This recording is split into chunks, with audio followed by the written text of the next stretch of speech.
একবার সোজা ভারতের বিরুদ্ধে আমরা যুদ্ধ ঘোষণা করেছি। ভারতের বিরুদ্ধে। ভারত আমাদের কখনোই বন্ধু ছিল না।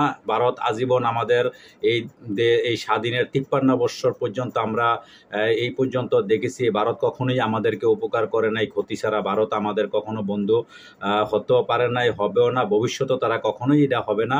ভারত আমাদের শত্রু আজীবন থাকবে। সুতরাং ভারতের বিরুদ্ধে আমাদের সংগ্রাম করতে হবে, যুদ্ধ করতে হবে। আমরা যেভাবে বাঁচতে পারি সেই চেষ্টাই আমাদের করতে হবে।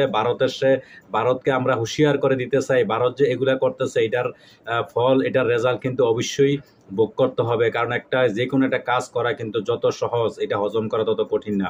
আজকে একটা স্বাধীন সার্বভৌমত্ব দেশ বাংলাদেশ, এই বাংলাদেশের উপরে ভারতের এত আধিপত্য, এত তাদের কুদৃষ্টি, এত তারা অত্যাচার, অনাচার, অবিচার তারা বাংলাদেশের উপরে করতেছে। হে বিশ্ববাসীর মানবতা কান্ডারি যারা, তাদেরকে দৃষ্টি আকর্ষণ করছি। আপনারা দেখেন এই বাংলাদেশের উপরে কি অত্যাচার এই ভারত সরকার করতেছে। ভারতের জনগণের প্রতি আমাদের কোনো ক্ষোভ নেই, ভারতের জনগণের প্রতি আমাদের কোনো রকমের অভিযোগ নেই, কিন্তু একমাত্র এই মোদী সরকারের প্রতি। এই মোদী সরকার ক্ষমতায় আসার পর থেকেই আমাদের উপরে যত রকমের অত্যাচার, জুলুম, নির্যাতন আমাদের করতেছে।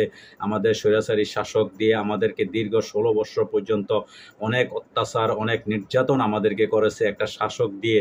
সেই শাসক এখন যখন বাংলাদেশের ছাত্র জনতা যখন একসাথে মাঠে নেমে যখন তাদেরকে বিতাড়িত করা হয়েছে, এখন তারা ভারতে বৈশা ভারত সরকার দিয়ে এখন আমাদেরকে এরকম অত্যাচার, অনাচার করতেছে।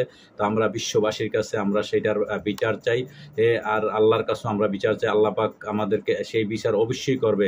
কোনো মানুষ যদি একে অপরের উপরে যদি নির্যাতন করে, সেটার বিচার আমার আল্লাহ অবশ্যই করবে। আল্লাহ পাকের কাছে ছেড়ে দিলাম, আল্লাহ তুমি তাদের এই বিচার অবশ্যই করবা, তাদেরকে অচিরেই তাদেরকে ধ্বংস অনিবার্য করে দিবা। তো আজকে এই পর্যন্তই রাখি। আল্লাহ হাফেজ।